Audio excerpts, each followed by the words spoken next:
you can't mix sales and business development. They are really two different animals.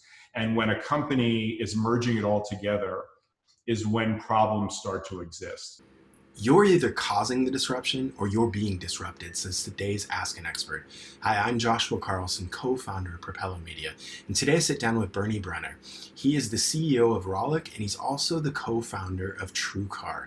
He's built this very successful business largely around partnerships, and he's done that through biz dev. Today he's going to talk about the differences and nuances between biz dev and traditional sales. He's going to talk about how you can build a successful biz dev strategy, and finally, we're going to talk about the customer experience. We're going to talk about how you can approach it differently to really have a meaningful impact, not just on the customer, but on your business overall. Now let's hear what Bernie has to say. Bernie, welcome to Ask an Expert. Thanks for having me. All right, so I want to start coming out of the blocks here. I want to talk about the book that you wrote, the Sumo Advantage. Where did that come from? What was the genesis behind that book? Yeah, so my career has been mostly around creating strategic partnerships. Okay. And over time, as everyone else, we start to get, decent at it and good at it and have some good success around it. And I started to think like, wow, is there something else here that, let's say, is transferable? There's some knowledge that I can help others. And I've been a big proponent always of helping other entrepreneurs. I've been one since right out of college or shortly after. So I thought I could maybe impart some knowledge. So I started taking notes and really seeing if there's something there over time as I was doing more and more deals to see if there's something that I could, codify, put together, and then, distribute. Okay, so let's actually talk about this process of putting it all together, because I know there's a lot of people, there's been the advice like, hey, there's a lot of thought leadership within business. Business leaders are encouraged to write a book, but inherently business leaders are not authors. So starting with white paper and looking to actually fill those pages, what was your process from concept to actual writing? Mm-hmm.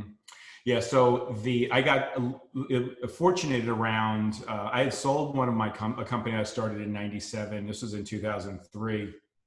And it was all based on leveraging strategic partnerships to actually launch the business. And then that's what made it very attractive for the exit. And then I went over to a company called Carfax. I knew the CEO there for a while, and we talked, and I happened to be living in Fairfax at the time, and we kept a relationship since my early 90s. And I decided to go and work at Carfax and put a business development team together there. Okay. And go after some really big deals that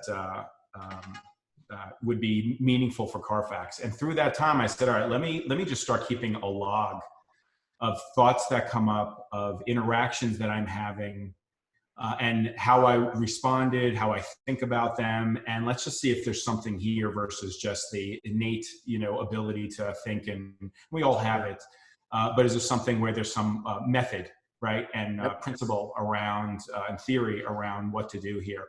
And just through those 2 years after we got the team, built the team, we got tons of, a good number of deals. Right. And just kept logging all this information, this real-time information, real-time thought. And I wound up after that with, 60 pages of notes. And this is just stream of consciousness type writing all the time, logging in. And that really, that set the stage. When I reread those, I said, all right, there actually is something here. Now I got to put it into some sort of organized method of writing and digesting the information. But that's really the basis behind how I realized that there could be something here that I can use to help others. Okay, so that's interesting. So it sounds like you kind of got a book as a byproduct of an exercise, which was, hey, I want to actually journal. I want to track what it is I'm seeing that's working, what's not working in real time. And then it's at the end of that you were saying, hey, I've got something here that I can put a cover around. Right. Yeah, that was absolutely the sort of the phase one of, okay, I've got something here. Yeah. And then during the writing process, because now you're refining from stream of consciousness to messaging. And does the messaging come across? Right. And what kind of questions do you get when you introduce this type of concept? So then I started speaking with different CEO groups. So like on the Vistage group tours and, get booked through there, and did some YEO and YPO meetings. And then just would gather with groups of, let's say, portfolio VC, portfolio of companies that maybe a firm would invest in, and just started now introducing these concepts while I was drafting the book to see what was working, what was not, how I could refine it, how I could, because you think that you're saying things, and yet if the concept is sort of if they're not as in touch with it as you are, in this case I was, then you just have to realize, okay, they're going to need more words, more information, more context before they'll grasp it. And that really, really helped refine the content of the book, I think. Okay, well, let's talk about some of the content. What were some of the key takeaways? What are these Sumo advantages that you were able to discover? The basis behind all of it, I think when I sat down, it's like, okay, what is the difference here? Because the business development is like a catch-all for a lot of things. Sales is in business development, partnerships in business development. Some would put corp dev and M&A into business development. And technically it all could be there. But my belief is that if something's not specifically defined, then it's hard to perform, because you don't know what the definition is, where those boundaries are, right? And so to me, my big thing was, you can't mix sales and business development. They are really two different animals. And when a company is merging it all together is when problems start to exist in a variety of ways. So to me, the biggest thing that I had to define was, okay, what is the difference between sales and BD, business development? And once you can define what BD is, then I think you can really go hard at it, because you have the individual who's, let's say, performing within an organization, has the right context, has the right sort of support infrastructure from the company. And so defining it was the big thing. And there were four main distinctions, but about how you define and how you look at it. But the bigger thing around that is that now once someone understands it, then they can't apply sales principles or sales timelines to a BD deal, to a partnership. It just takes a lot longer. The ROI is not there. And I think for me, that was the biggest thing to impart. And I think for those who I've worked with and spoken to, that's sort of like an aha moment, in that if I do it that way, if I have a VP of sales and BD, I'm really treating everything like it's sales. And generally BD, marginal results to, total failure in my experience. Well, so let's talk about some of those differences, because I do think in a lot of businesses, those are lumped in the same, bucket. They're just synonymous with one another. Walk somebody through that. Really, what's the value of BD versus just traditional sales? Yeah. So I think it's good to go through the four distinctions. Okay. And then we can talk about the value of them. So number one, BD is strategic in nature, right? So the goal of a partnership is not the same as the goal of sales, right? Which gets to distinction number two. I'm going to merge them both in. So if number one is strategic, then number two is it's not about sales. And sales is a pure numbers game, right? I try and boil everything down, and what I needed to do in that process was how do I boil it down where everyone can understand and say, well, that can apply to me, versus I found a lot of times I would say things and they think of TrueCar and TrueCar going public, and there may be a smaller company, and how could these things apply to them? So I was using like paper cups as an example of a coffee shop. Okay. Right? Yep. And so sales is a numbers game. And if you need to sell X hundreds of thousands of cups a month or quarter or whatever, you're dialing, you're looking at your pipeline. Your pipeline generally orders X number of cups. You're going to close 10% or 20% or whatever per month. And that's going to get you to your number and meeting your quota, right? Yep.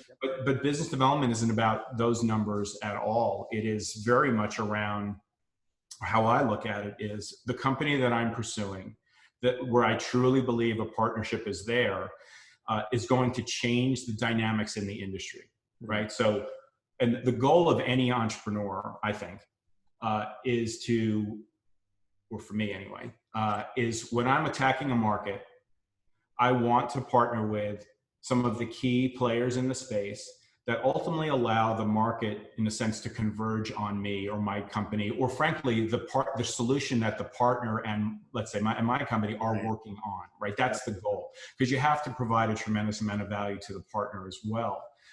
And a lot of entrepreneurs, certainly in the early stages, think, well, why is that big company going to do a partnership with me? I'm too small. They're very big. And yes, that may be true, but it's nearly, I don't think it is true. I mean, technically, like, the question of why, and my answer is because we're not giving them a why. And that's what this book talks about, is how to make sure that you can get the attention of these very, very large companies. And where you grab you navigate through their gauntlet, because they're sort of large, Fortune 500s are sort of set up in a way to prevent a partnership with an entrepreneur, right? There's a variety of reasons. Too risky. I got too many other big things to think about. There's a lot that are not intentionally designed, but from a structural standpoint, just make it very, very difficult. And if you're using a sales approach, then it's just not going to work. And so that gets to the distinction 3 and 4. So 3 is, after you get through the idea that it's not about sales, it's not about the numbers, right? It's not ABC always be closing, because it's not going to work. Then it goes into understanding who you're talking to, and that, again, the sales tactics won't work with the one you're talking to, because everyone's plate is full. This is the big distinction. Everyone's plate is full. But if you're selling paper cups, let's say to a coffee shop, there is someone at that coffee shop whose plate is full, but on their plate is the job of buying coffee cups. Right. If they don't buy the cups, the coffee shop can't sell coffee. It's pretty simple, right? But when you're going after a company in a partnership, they haven't thought of what you're talking about, right? It is not on their plate. It's not even in their comp. It's not on their boss's comp. There's no prioritization around this idea that the entrepreneur and this company can work well together and create something new, something big, something innovative. They just don't think the way. So therefore, you have to navigate that properly. Sales tactics are not going to work, right? You're not going to be able to accelerate the close by saying, well, if I give you a 10% discount this month and you close before, September 20th, then I'll be able to knock that off, right? Right. You can't use that. It's just not going to work, which gets to distinction number 4, which is you got to focus on not getting a no. Versus in sales, you're always trying to get the yes. How do you close? How do you get the yes faster, right? If not, move on, because you got the big pipeline and you have, you're closing for the quarter and you got your quote and all this other stuff. That's not the way it works. It is about focusing on not getting a no, because it's very, very easy to get a no when you present something and it's not on their plate and it's not going to be part of the individual's bonus for the quarter, for the year, and their boss isn't even interested in this. And then why go through the gauntlet of, if it's a big company, of dealing with procurement and all these other things. And so they're like, let me just move. I don't have time for this now. And certainly no one is going to get fired for saying no to something that's not on their plate. Right. It's super easy to say no. And we have to focus on not saying no. You have to focus on not giving them a reason to say no, not giving enough information to say no until you have provided enough information where it's intriguing enough for them to say, you know what, that sounds interesting. Let's move it to the next. Let me get this one involved or that one involved. But if you want to go for a yes too fast, it's guaranteed no. So what's the secret? I mean, it sounds like what you're saying right here is you're kind of threading the needle, or you're doing a balancing act, whatever metaphor fits for you. But to avoid the no, how do you prepare yourself to go into that conversation? What is the game plan to say, hey, I have a vision. I need to present just enough to wet the whistle, but not too much that they go, yeah, we've already thought that through. Thanks, but no thanks. Yeah.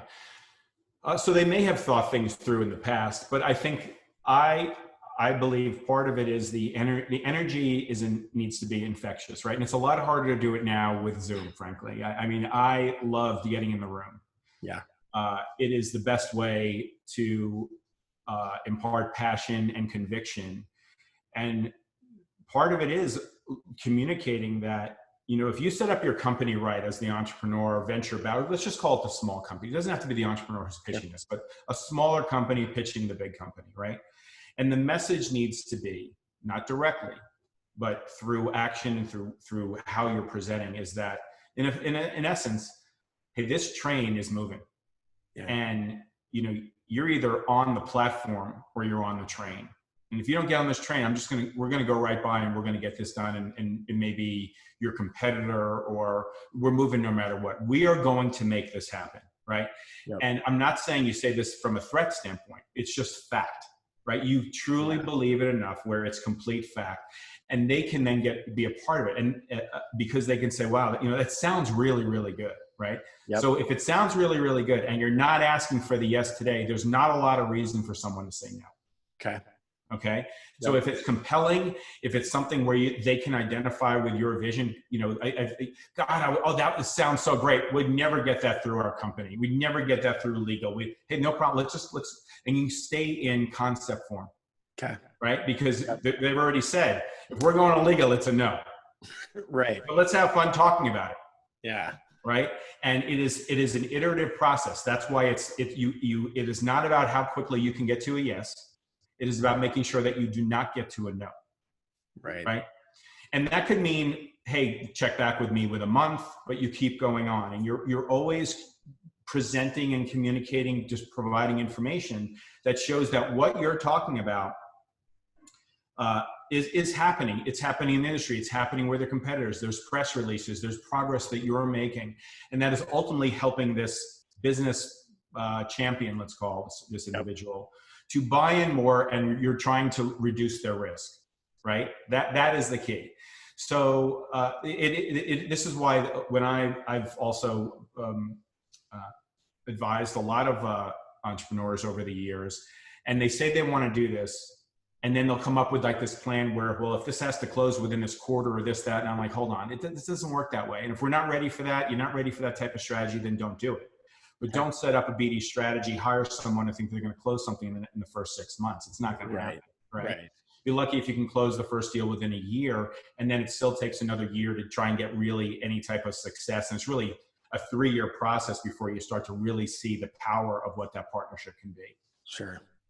So when you're doing this process and you're building this vision, right? I want to get back to this energy and enthusiasm. And you actually, I think, kind of touched on it. I just want to take it a step further, which is, if you're not committed to this long-term play, don't even start it, right? Because you have to be personally bought into it. And you have to, it sounds like what you're saying is almost, you have to sell yourself on not saying no, right? Not putting your own no's in front of the potential people that could develop no's. So is it just a matter of commitment to your own personal vision, or is there something deeper? Well, there has to be a fit. So you have to start with, there has to be a really compelling fit with the company. Okay. And I also have, I've gotten a lot of questions over the years where well, I'm worried about disclosing too much, where, I don't want to give them my idea until I have them sign a non-disclosure agreement. And then you're getting a no. There's no way you're going to call a large company and say, oh, listen, I want to tell you this idea. But you never heard of me before. And we're like, 1/1,000,000th of the size of you, whatever. But I really, before I talk to you at all, I want to give you a non-disclosure agreement that you have to sign, which you're going to have to send to legal because you don't have the power to sign it yourself. Right. And you're going to have to bother them with all the other things that you're doing before you hear my idea, which most likely in their mind, they're thinking this is not going to be exciting anyway. So I don't waste time with that. I have little concern that a large company is going to take an entrepreneur's idea. Right. Period. But if they were to do it, to effectively do it, no. Intrapreneurial efforts generally don't work. Right. And that's why I think this is really great for the partner as well. When you're talking about the Fortune 500 or the Fortune 1000, they're not rapidly iterating and innovating. They just can't. They can't move quickly enough. They have different legal liability. They have different, P&Ls, all these things and just a ton of business going on of legacy that they have to support. Yep. So to me, a team that is well funded and dedicated to just one thing about some sort of disruption, bet on them all day long versus the entrepreneurial, the inner company effort, because mostly if they can get it done, they're not going to get it done in any reasonable period of time, right? Sure. So I'm not concerned with the concept of, if I disclose something to a bigger company, then they're going to steal it from me, right? Now, if there's some little secret sauce, then sure, you don't have to disclose everything. But the idea that you're going to send them a non-disclosure agreement is sort of like silly, right? Yeah. And so through that, it's not just the conviction, but then it's, you have a good fit. You have to believe that you have a really compelling opportunity and you're not wasting their time. And it better not turn into a sales call. Because if in the end you say, oh, by the way, yeah, I have this software system that I can sell you and it's only $3,000 or $30,000 a month, that's it. That is not what we're talking about, right? Which again gets to the differences between sales and BD. Is there's no transaction that happens at the end of this deal, right? When you ultimately get to the point where you're signing a deal with a large company, it is not a sales transaction. The definition of sales is I'm trading assets, right? I give you software, you give me money. I give you paper cups, you give me money. In this case, we're signing a contract, and all that means is we are committed to working together, right? Now, if money changes hands because there's, let's say, some co-dev work that has to happen, or anything, that's insignificant relative to the size of the deal. Sure. So it doesn't, I'm not talking about that. I'm talking about the meat of the deal. It has nothing to do with a transaction where money is changing hands, right? Money is generated from the two companies coming together and doing a deal together, but not from that. So if you move to where you're trying to close that partner on a transaction, you're going to lose them, because that's no longer about this opportunity that you have together. It's just about, are you generating some cash, right? So you can't violate that, in my view. Otherwise, turn it into it's a sales pitch. It's not. This is again difference between sales and BD. They can think that they're doing BD, but if you're asking for the sale, it's only a sale. And there's nothing wrong with that. It's just that don't think that it's a business development deal. Then don't think that it's partnership. Because if you're big enough, there's room for both. I mean, on the sales side, you're getting revenue today. On BD side, you're investing. And to your point, there may be funds shared between, but it's an investment standpoint. Now the actual real work is just beginning, right? Exactly. When you close the BD deal, you're now at page 1 of whatever this vision is. Absolutely. Nothing has happened. All the work happens after the deal is signed. It's a lot of work to get the deal done, but you ultimately have nothing at the end. You have a commitment to each other, and you got to live up to it. And that's another big thing as well, is like, we're all always like overselling or over promising, and that's okay to, because we need to move along faster, and we can, and that's where entrepreneurs rise to the occasion. But you've got to deliver. Now you have people on the line that have sort of taken a chance on you. You've got to show up with the company. The company has to commit the resources at that point. So as we talk about BD and we talk about how long of a runway these typically happen, you mentioned something earlier, which is around, hey, this is the vision. It's going to be incredible. We're moving forward. You're either on the platform or you're on the train. Are you saying this to multiple people simultaneously? And then you're weaning others out if you start really getting commitments, or are you kind of waiting, and is there a point in time where you're like, hey, I don't know, this company seems to be losing interest, so now let's see if there's another person out there that wants to jump on the train? Mm-hmm. I guess it depends on what you're needing that partner for. Okay. So in my experience at TrueCar and Rollick now, and even at Carfax, it was really around, there was no one provider, that it was you and there was no one else, and we didn't need anybody else, and we were signing an exclusive in that way, right? With you meaning the partner, right? It was about, this is what we're doing, and this is what we can do together, and this is what we can do for you, and this is what's beneficial to, let's say, to the big company's constituents. So in the case of, let's say, our affinity partners like Sam's Club or AAA, it's not really around, well, we only need AAA or we're only wanting to work with Sam's Club, right? We are bringing these products out to market or these services, and this is what we can do for them. But you're talking to many at the same time. Now because you have to hedge a little bit. You're not gonna, when I signed Consumer Reports at TrueCar, it took 4 years to do that deal, right? But it's just about persistence. It wasn't about the no. It wasn't like no. Actually, in fact, at one point they said, no's will come up, but it's not related to the transaction. It's related to, I don't think we can ever do that. And then it's my job, and then it's your job, who as the head of BD, to convince them that they can do that. And then you can do it. And that's happened to me multiple times. And it's just that's the thing around, yes, you have to have the right person in place. Sure. Right. And the right person, in my view, thinks very strategically, can relate to the problems that the individual is going through, and then can help sort of provide and guide them through that. But back to a salesperson, well, a salesperson is like, this is going to take too long, right? I gotta hit my quota. Like, I can't have time on it. I don't have 4 years to sell on this. Like there's a bazillion coffee places to sell paper cups to. Like this one's just too hard. Their ROI is not there. But in the strategy world and the partnership world, if you have the time, luckily the way we set up TrueCar, it was very heavy BD focused, right? So we had the luxury, not of time, but of resources and time when needed. But we still had the clock was ticking. We're raising venture money. We had to show progress. But we balanced it all, the group of us that came together for that. And then even at my, Carfax days, like the Carfax was operating for, 11 years maybe before, but was the CEO there was very, very committed to the strategy and understood what it takes and what was necessary to give it the time to go get the deals that we needed to get done, which were very, very strategic, and ultimately set a stage where the market really was converging on our solution.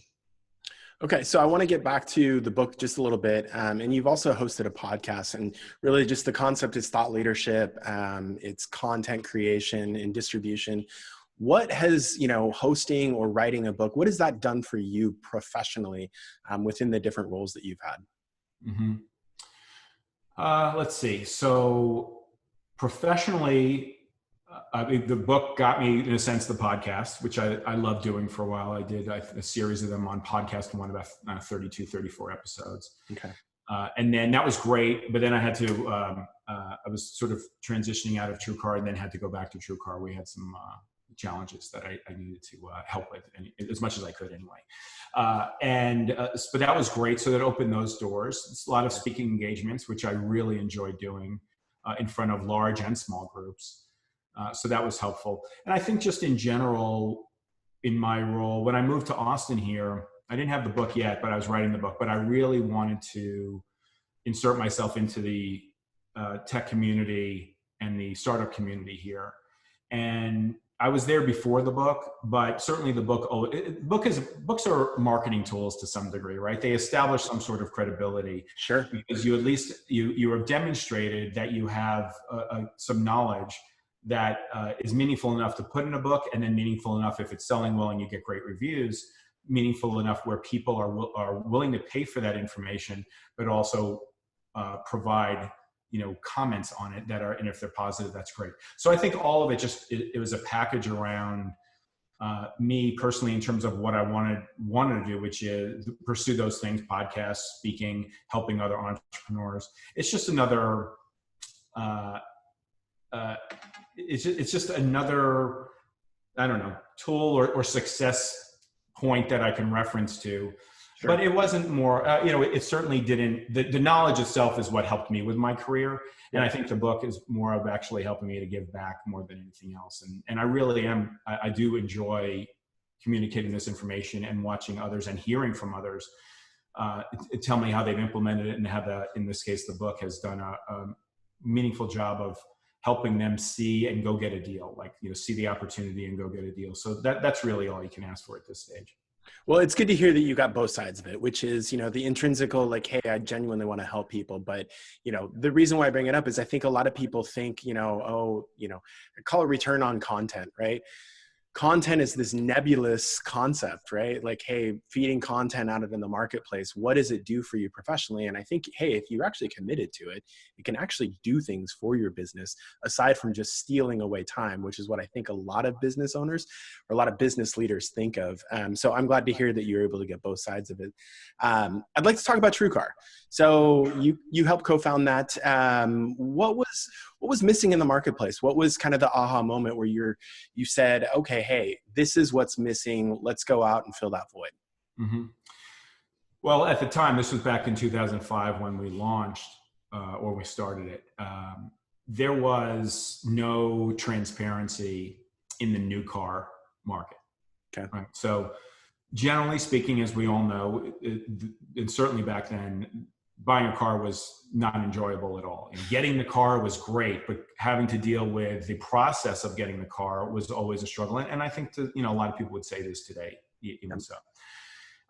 Used cars were individually priced, and you can go to a classified listing service like a cars.com or an auto trader, and you can find all the used cars that are out there, right? And you can see them, and you can sort of gauge context around price, because if there are 20 Honda Accords that are all the same year, and you give a band of you narrow it down to a band of mileage, that you can sort of triangulate onto what one of these should be selling for, right? Right.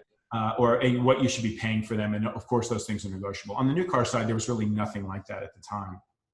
So we felt there was an opportunity. And then of course, the other fundamental belief we did have was that, and this actually came out of my Carfax days, which is information is great for both the buyer and the seller. And Carfax is a history report on cars. And there was a lot of resistance, obviously, from the community at one point for having that information available to consumers. Right. It's absolutely true that if the consumer has the information and that asset is a really great asset, let's just say no accidents and one owner or whatever, the consumer will actually pay more money for that car than one that is not, right? It just took a long time for the market to understand that and be confident in that. And it's the same thing, I think, on the new car transparency side. If I feel comfortable that is a reasonable price, and back then the thesis was that it's not that the consumer needs the lowest price, because there is no such thing as the lowest price. Because if you go to 50 different dealers or 20 different dealers, and you keep going back and forth and back and forth, they're all going to drop their price by $25 or $50, and you'll get down to some price at some point relative to the energy you put into getting that extra $25. But if I feel that I'm not paying more than my neighbor, which is the psychology behind buying a car, then I feel okay. Right? It's not about I didn't get the low price. It's just that my neighbor next to me didn't pay less than I did. Right. So, so we needed to provide some context around that, and and we all came together, and we were in the auto space trying to innovate for years, and with varying degrees of success. Some very successful, but it was more of this time the market was right. There was enough data and information. The consumers were online, dealers were online, and it was time to see if we can make a run at this, but bring value to the dealer at the same time. And the value was, we're going to bring you very, very high quality customers. So this was and back to this whole BD world, whenever I speak, I make this very, very clear. There's only two modes to be in of any company. You're a startup or you're a big company. You either disrupting or you're being disrupted. And you should not think about anything in either, any other way but those two. Which mode are you in? And entrepreneurs are generally disrupting. Yep. So when we think about the marketplace, there's the classifieds that exist. That's fine, but where can you create higher quality classifieds? The companies that existed, where their model was, we're going to pay for a monthly fee for advertising. You can advertise all your cars. If you want extra photos, you can pay more, and silly stuff like that at early days may be valuable, but at that stage, and now it's like, come on, you can't advertise your photos, right? It's silly. Right.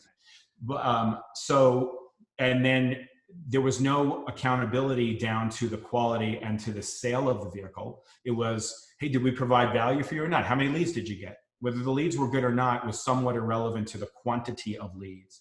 And our philosophy around, we're going to provide transparency, but we have to give the community, the dealers, something in exchange that's of real value to them. So we're going to go for high quality. Quantity does not matter. Quality is the only thing that matters. Okay. And we wanted to only charge them if the dealer sold a car. So Mm-hmm. if we provide them 100 customers and the dealer never sold one car, they wouldn't pay a dime. That's all on us. Yep. Right. So now it is on us to bring quality. And then we went and partnered with great brands in the country, USAA and American Express, and the insurance companies and banks and credit unions and AAA and Sam's Club and others like that. And it was focusing on quality. Right. And if the customer was not ready to buy, don't submit the lead. We weren't trying to force you to submit a lead. We didn't want you to submit a lead to 5 dealers if you didn't want to, which other sites were, because their metric wasn't leads. And that was the basis behind it. If we can bring quality, then you can do, Mr. Dealer. You can change some of your behavior. It's okay to provide some transparency on pricing as it relates to our customers, and you'll get a higher transaction. It'll actually cost you less to sell the car. And that was the basis behind everything we were doing. And of course, we had to go to the affinity partners. There was no TrueCar.com at the time. It was only white label programs. And we had to go and make compelling arguments that a startup can partner with a company like USAA and provide an incredible. USAA is, one of the best customer service brands, member service brands in the world, right? And so when you are white labeling for them, you have to live up to their standards, and it is very, very hard to do. They're such an amazing organization. But we had to do it, and we had to convince them that we can do it, and that was the big thing. So it was the mission, right? So the mission was pure, and partners can align with the mission. You can also buy into that. Some dealers can buy into that concept that we're going to bring them quality and that they want that. And they're not totally rooted in, no way do I want a customer to know a price of a vehicle before they're sitting across the table from me, right? Yeah. Some dealers were like that. Many dealers were like that, but there were some dealers that weren't. They understood that there needed to be change. And so we were looking at the market, looking at the opportunity and saying, okay, things are right now. And if we do this with this mission, and with this sort of this strategy around bringing quality, because no one is ever going to argue with quality, right? If your goal is highest quality, then no one's going to say, "Nah, I don't want high quality. I only want medium quality." Right? And then they were used to only paying. You got to look at the disruptive modeling here. If all their media dollars or digital media dollars were going towards leads, and we knew from all the providers that the providers were not interested in generating the highest quality leads. They were interested in generating a certain quantity of leads that had a blended quality level. Yeah, right. Right. And so that's a waste of time in our view. And that's what we went after. So we were disrupting a variety of things there because the opportunity was right at the time. And so from coming out of the gates, from being, concept to actually, hey, you got boots on the ground, you're actually building this platform. Obviously BD was a huge driver for growth. But what about in the interim, right? I mean, when you're starting out, how do you actually start, getting some of those sales immediately? What was your guys' strategy? Yeah, well, there's no sales you're going to get immediately, but we actually started with seeding this concept with Capital One. Okay. And then Capital One was actually the first to come on. Okay. They invested in us and said, okay, we can get involved in helping to create this business for you all because we see it. So which started as a BD effort in the beginning. So that's a company that was, without the affinity partner, there could be no company. So it's much more challenging. I'm not recommending that to everyone out there who's listening. And it's a very hard way to go because it's so binary. You either get it or you don't, and you either can start or you can't. Yep. Right. Yeah. So now you can get seed money to say we're going after, but you really can't get rolling until you have one of those partners because it's that chicken and egg issue. Yeah. And it's the two-sided marketplace issue, and you have to solve it. We solved it with getting one and then multiple affinity partners in our group in our stable to be able to then go out to market. So I definitely don't recommend it if you can, as a sole strategy, but it certainly has worked. It worked with my previous company that I started in 97 that I mentioned I sold in 2003 before going to Carfax. Yep. So I've done both, had experiences on both sides. It's hard, but once you get it, it's fantastic. Right. All right. Well, let's move the hands and let's look at the T-shirt and let's talk about Rollick. So a little product placement in the wardrobe today. Yeah. Tell us what you're doing there. So Rollick is very similar to TrueCar in that we're focusing on the recreation space though. And so all the things that I learned in automotive certainly apply to a system where there's a manufacturer who can't sell anything and you have a franchise dealer network and you have a consumer that has a lot of choice, doesn't understand necessarily why they can't buy from the manufacturer, has to work with a franchise dealer. Experience can be, let's say, less than optimal at times. And so we started looking, after TrueCar, started looking at this category, and there's a group of us, a few founders that came together, all out of automotive, and realized that this space has the same opportunity that auto had in 2005 when we started TrueCar, and except it's more of an advanced version where you're providing a lot of technology around how to bring the quality experience down to not only all the way from, let's say, the marketplace that we power, which is Sam's Club's marketplace or AAA's marketplace, which is all us, white label. And even when the consumer then hits that marketplace, then hits the dealership's website, then goes into the dealer's store. How are you sort of connecting all that together and nurturing the customer down the funnel? Because again, it's all about quality again. It's all about quality.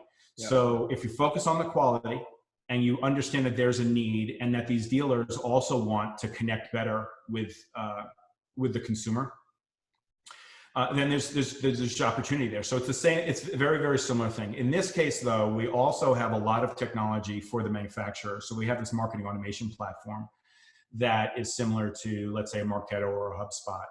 And we have about 60 manufacturers that are on that as well. So Winnebago or Nautique and Keystone and lots of other brands in those three categories.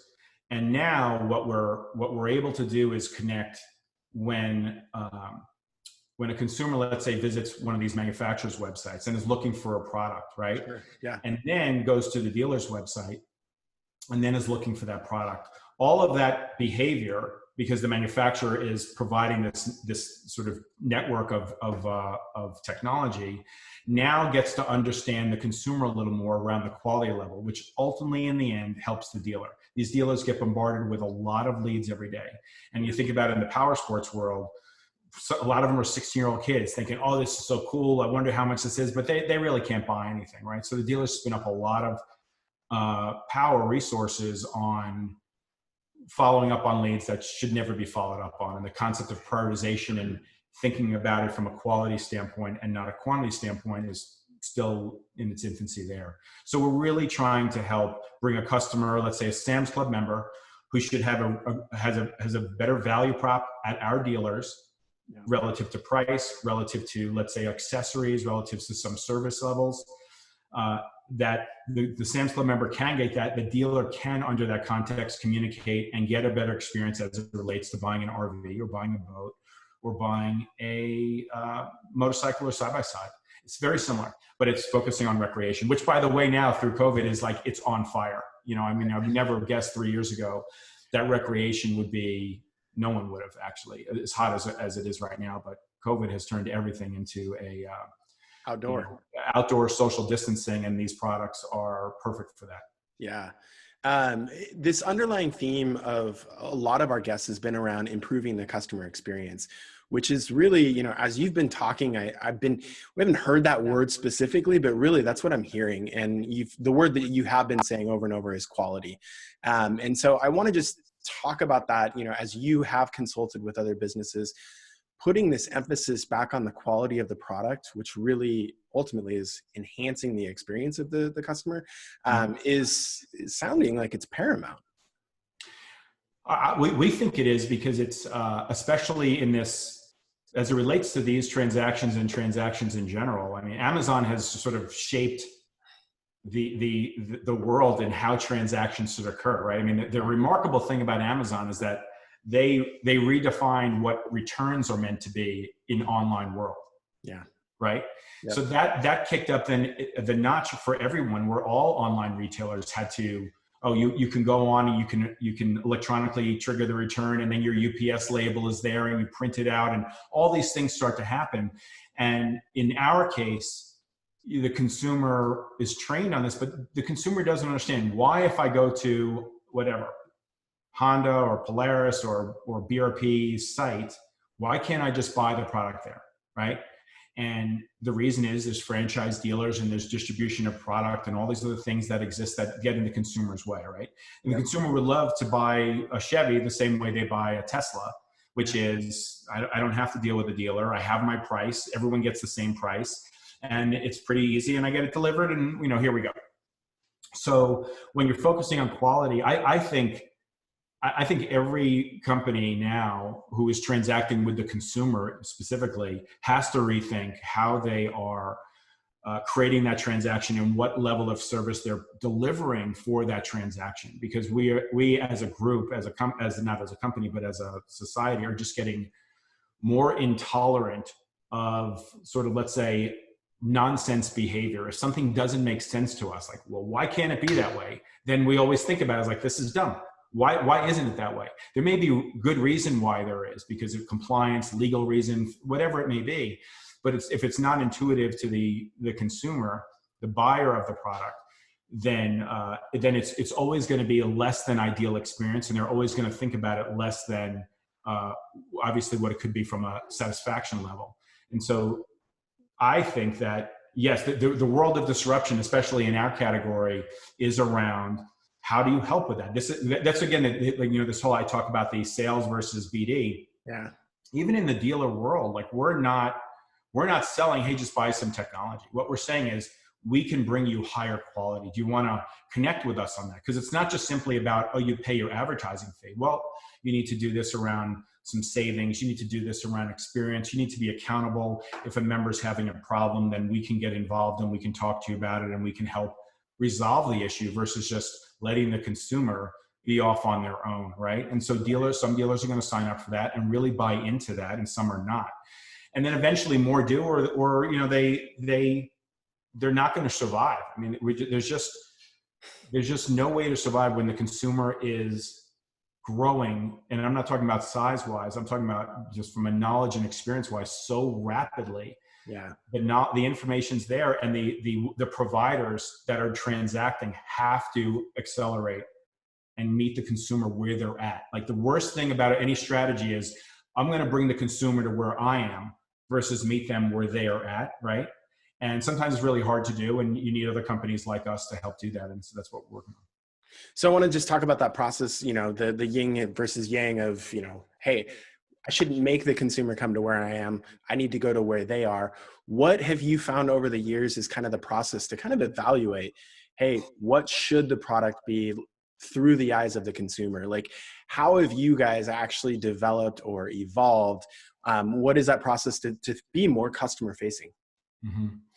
I think it always starts. This is just, I think this is just obvious for all that I'm going to say, which is, you start by putting yourself in the consumer's shoes, and how would they want to experience this, versus like the legacy thinking that can come from, well, I'm already in the industry, and how do I improve from where I'm at today? Let's say, oh, I can lower my wait time from 30 minutes to 26 minutes, right? Like, that might be the way where you're coming from your current operation today. But if you take a company, let's say like Carvana, which said, let's just throw it all out.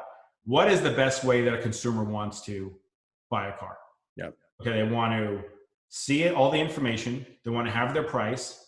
They can have it delivered to their house. If they don't like it, they can return it. Like, all those are things like, that's great, right? If you can't, and how do we reimagine our economics? And so that's where, again, disruptors have an advantage, because they don't have to service any legacy business. Or like Tesla, I mean, you think about them from the car side, they just said, all right, well, we know we have to have, I don't have any inside information, but I'm sure this is how I would approach it now. Certainly how I think about it, which is, well, we know we have to have 4 wheels that touch the ground. Everything else is on the table for discussion, right? Because they came from the consumer side, not only a transaction, but what a consumer would want around in their car, right? And it's not just about getting me somewhere, but it's how I interact with the car, how the car is intuitive to what I do, or where I am, or what I'm doing at the time, or what I'm thinking, what's in my calendar. All these things are synced together. And it's just coming from that lens versus the lens of, well, this is how we do it today. How would we improve from today? And there are just inherent limitations when you when you come from that perspective versus the outside of like everything, let's throw everything off the table, except we know what's in the Tesla example, there has to be 4 wheels that touch the ground. Well, so maybe that's kind of the missing link, because I do think it's inherent for most of us that know, okay, well, we need to put our heads inside the, the body of the customer, and just think from that perspective, but we limit ourselves, right? It goes back full circle to what you talked about at the beginning is, from BD, you want to avoid the no. Well, when we're thinking about the customer, you want to avoid having a no, right? Because anything is on the table, and then from there you can whittle it down. But if you prevent yourself, then you're going to be missing an opportunity. And to echo another thing you said, you're either being disruptive or you are disrupted. So yeah. Yeah, and it's just a mindset, and this is what's so beautiful about entrepreneurs, and why I say that large companies. My next book will probably be coming from we talk about the concept of the sumo, and that we want to partner with the sumo. And I say a sumo versus, let's say, the 800-pound gorilla that everyone wants to close from a sales deal, is because the sumo, works in sumo is a warrior that it became the best symbol for what I was trying to communicate, which is when you partner with someone, they're in the ring with you, right? So they're a warrior. You're going to battle because it's business, and you're now, you're sitting on, they're bigger than you are, so you're sitting on their shoulders, right? They're standing right behind you. So when you're going at it, you have the credibility and the power, to the extent that you can, from them, versus sales, which is, look, I want to close that big deal. And while those are great, the gorilla only knows how to pound its chest, right? The gorilla is not strategic, who's thinking about process improvement, how to make things better for you, for us, for them, and for the, let's say, the member or the other constituent that's in the middle of the transaction. The gorilla is like, I didn't get my paper cups today. You better FedEx them to me tomorrow, and I want a 30% discount, and blah, blah, blah, blah. And you, because they're a big gorilla, you go, okay, absolutely, whatever, we'll eat it. It's our fault. Sorry, whatever. And then, then you solve the problem, right? But the sumo is not going to do that. The sumo, if managed properly, is going to work with you to improve the whole program, because they get it. They understand that there are rules of engagement. We have to live by those, and we go at it. So the next book, I was saying, I'll probably write from the sumo's perspective as to why it's hard and how to help the sumo embrace entrepreneurs who are disrupting and iterating very, very, very quickly, and can be a test. We see this all the time. Why do big companies buy smaller companies? Why do acquisitions happen all the time? Because they're less risky, and they didn't think about it, and it's defensive at the point. The big company needs to buy the smaller company because the smaller company is eating into their gorillas, and they have to now counter, and they can counter by either trying their own thing, which is they know is not going to work, or just buying something, because now they captured that share. They can use their weight to drive more volume and gain more share in the market, and it's just less risky in general. But the sumo can actually start earlier in the process and be more successful through it, and learn a lot more through it, until then just suddenly being caught off their feet, realizing, all right, we got to buy this company now. Like we missed this party, right? We missed that train. We stayed on the platform, and now we got to buy the whole railroad, versus just jump on the train, which we could have a couple of years ago. So I think there could be a much better iteration for an innovation for a large company if they start to embrace the strategy a little more. It has some risk to it, but I think there's plenty of examples of the reward coming through. Sure. Well, I look forward to when that book is out. I think now's the perfect time. Last question, which is, is there anything that you think is important that you're seeing or observing right now that we haven't talked about? Let's see. It's an interesting time. And the only thing I think about in general which I was always related to, my mind always goes to partnerships, and is, this whole COVID world has probably unleashed another wave of evolution, like change. Like we saw it when the internet came about, and there was this, the .com boom, and there's a lot of behavior that is changing and is going to change, that big companies and small companies should be jumping on now, because we're going to miss it. There's going to be ones that miss it and ones that don't. In our case, like Rollick is a great example. We've been working at this for 3 years, but since COVID, our numbers are best they've ever been. And the relationships that we've been fostering with strategic partnerships and with manufacturers who we're talking to about trying to change and bring higher quality and those types of things, it's been a struggle for the last few years. I mean, not more than any other entrepreneur struggles, but this has unlocked a certain amount of, like, let's say, openness to innovation, because our industry is understanding, and I think this is across the board, that this is changing a lot. Consumer behavior has now shifted. It's going to change permanently. No, we don't know exactly how it's going to change, but what it's set the stage on is that every one of these companies now has to think about how it is going to change. And that's a great step, because when that happens, now they're open to new ideas. They're open to new entrepreneurs approaching them and saying, I have this idea that can solve this problem, and we can do this together. And if we do it together, not only will you benefit, your customers will benefit, your distributors or dealers or whatever it is that you're working with will benefit, and the whole ecosystem thrives from that. So I think this is a great time for all of you to think about how to address these new needs that have just come about. And I don't think anybody has the luxury, any certainly established business has the luxury of just sitting on the process that they have provided and the experience that they've provided for the last, 3, 5, 10 years, and think that that's going to get them through the next 5 to 10 years. Yeah, it's something that I've been thinking a lot about, which is the word disruption. And, we talk about it from an entrepreneurial standpoint. You are either disrupting or being disrupted. Well, we've all been disrupted, right? It's a very unique opportunity. And I think opportunity is the right word, because there is obviously the business and the sector that you're in has benefited. There's been a natural, a correlating benefit, but there's tremendous opportunity. We've all been forced to think differently, because we've all been forced to act differently, and there's opportunity for businesses to capitalize on that. Oh yeah, big time. This is the time. This is a good time to start a company and to grow a business. I love it right now. I mean, it's given the context, of course, it's a horrible thing for all of us, and we all wish this never happened. But through these types of scenarios come new phases of innovation, and so it's exciting from that standpoint. But it's certainly an exciting time for the country or for the world right now. Well, Bernie, thank you so much. Appreciate having you on, and look forward to the new book and having you back. Yeah, great. Well, thanks a lot. I appreciate you having me. Thanks. Take care.